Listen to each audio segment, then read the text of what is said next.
I was surprised about the precise action. You know, it was a tailor-made, very, very well prepared, secret movie, like in a movie. It was like a James Bond action, you know, what happened there. You know, it was like James Bond in Zurich. You know. Police came secretly, they put them out of their bed. The service, they didn't expect this kind of early morning service. No, they didn't. Is FIFA corrupt? FIFA as an institution cannot be corrupt, but the members of FIFA, some members of FIFA are corrupt. Some individuals working in FIFA are corrupt. Not the employees. Have you encountered corruption by members at FIFA? You worked between 1984 to 1995, 2001 to 2003. Did you encounter corruption? It was funny, you know, everybody more or less knew what was going on, but it was not the sensitivity as it was today. You know, we were... Well, it was normal behavior. It was normal behavior. It was courant normal, as you say in French, you know. We all knew that ISL in those days had a very privileged situation, and you can count 1 + 1, it makes 2, then you know why, you know, and so on and so forth. But it was not, it was like a taboo theme, you know, nobody spoke about that. And it changed all when the ISL scandal broke out, you know. Then we knew it. Then we knew what we knew. This was the funny thing. Why hasn't anything been done? You have to ask the actors, you know. I mean, everything was living well with this, you know. Everybody was happy, you know. It was a taking and a giving. Some people were bribed, and in exchange they got FIFA they were appointed as rights holder for FIFA. They could make their business, you know. So there were no losers in that game in those days. So 14 officials, people have been indicted. I mean, could this go on and on and on? I mean, are there many, many more corrupt officials, do you think? Absolutely, there are more. I mean, now... Give me numbers. I don't give you numbers because you have to go from continent to continent, you know, and even in Europe you would find some of them, you know. I mean, the FBI action was concentrated on the American continent. Yeah. And it was concentrated on actions which these people who were coming to Zurich were committing in their function on their continents. You're saying there's corruption in all confederations, all 6 It's confederations? corruption. I mean, we have to face the fact that in all parts of our life there is corruption. Corruption in sport, there is a lot of corruption, and in other sports like outside of FIFA, outside of football, you find even worse corruption than here. But of course, people are especially sensitive on corruption in FIFA. It almost loses its power by saying it 100 times, doesn't it? Corruption, corruption, corruption. Is that what happened within FIFA? It just lost its power as a word? No, it was even not mentioned. It was something of daily business, you know. Is Blatter corrupt? Sepp Blatter, the Blatter president? was never proven to be corrupt.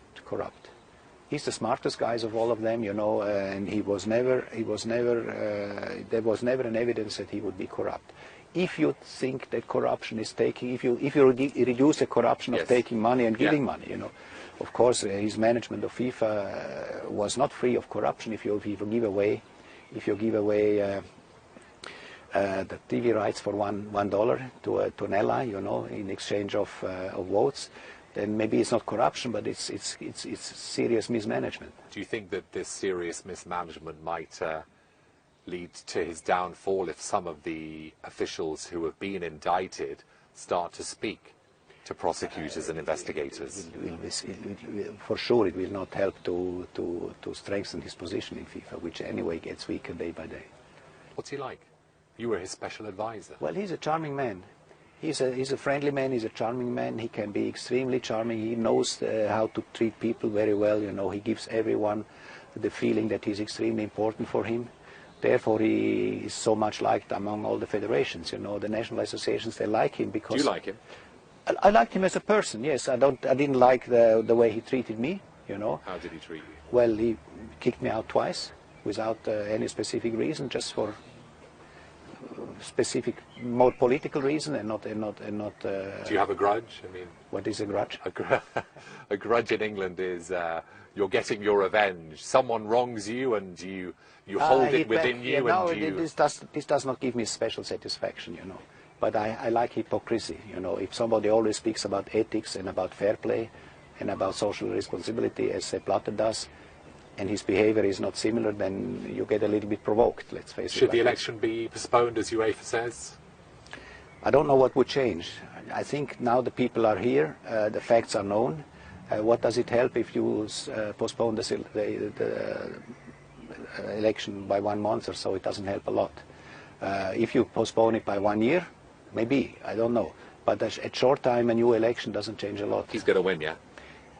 Today, as it looks today, he will win, yes. Tomorrow, though? Could something happen? Yeah, you never know. We have so many surprises in the recent 24 hours that you don't know what You will expect him happen. to win? I expect him to win. Does Prince Ali have any chance? No. No. Because of the system? The system does not. The system is such that you cannot take out incumbent president. It's extremely, extremely difficult, not to say impossible, to overvote a president who is still in charge and who wants to continue in his mandate. Who could reform FIFA? Who's a candidate in the future? Maybe the next president in 4 years? Who could reform FIFA? And it's difficult to say, but we have more than 7 billion people on Earth, and I don't think that only one can manage FIFA properly, you know. So I think a decent selection process should be done. We have people in the national associations. We have also people in the clubs. They know enough about football to manage FIFA. who would you like to be the president? Well, I would like to see an icon of football to be the president, a clean person who can really be an idol, a figurehead for FIFA. Whether it's an administrative person or a former footballer? A former footballer, why not? Yeah. I mean, he has enough advisors around him in FIFA. A former clean footballer. Figo would be good, but Figo was by far not mature to take over this job. He was not trained for this, you know. But a person like Figo, who had a wonderful career, there are some others, they could manage FIFA. I mean, Platini can manage UEFA. Why should not another professional manage Should FIFA? the system be reformed? One equal vote for all 209 members? Is that crazy, or is that true democracy? That's one way to look at democracy. One association, one vote.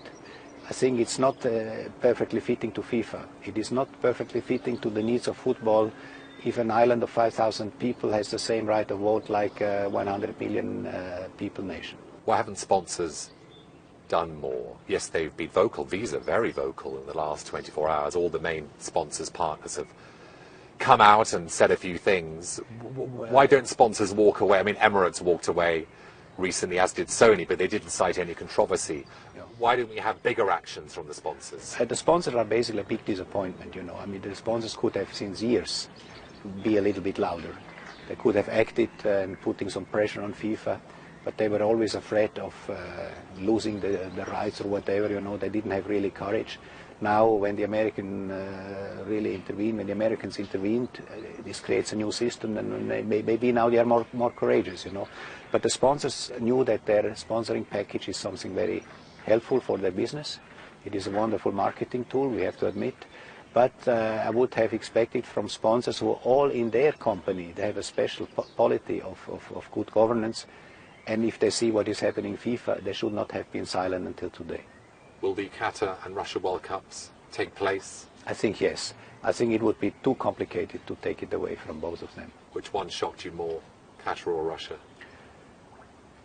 Which one? Which one shocked you more? Which one that was awarded maybe surprised you more? None of them. Really? None of them. Qatar didn't shock you? No, because I knew how hard Qatar was working on it, you know, and I knew that FIFA does not necessarily decide for football, but they have other criteria to decide. You know, and Qatar, you have to consider that Qatar is like a big company, you know, a very powerful big company. And Qatar wanted the World Cup. This was a very clear aim they had, and they got it. Will it be a success? Yes. Despite all what we say, it will be a success also for the spectators, because the spectators, they need only one flight, one room, and they can see 64 matches. Do we commend Blatter for bringing the World Cup to Asia, to Africa, to Qatar? Does he deserve credit for that or not? Blatter didn't want to go to Qatar, we have to admit. He was clearly against Qatar. His vision was, and it was a good vision, his vision was first to go again to the United States and then wait until China is ready for a World Cup. And this would have been fine for football.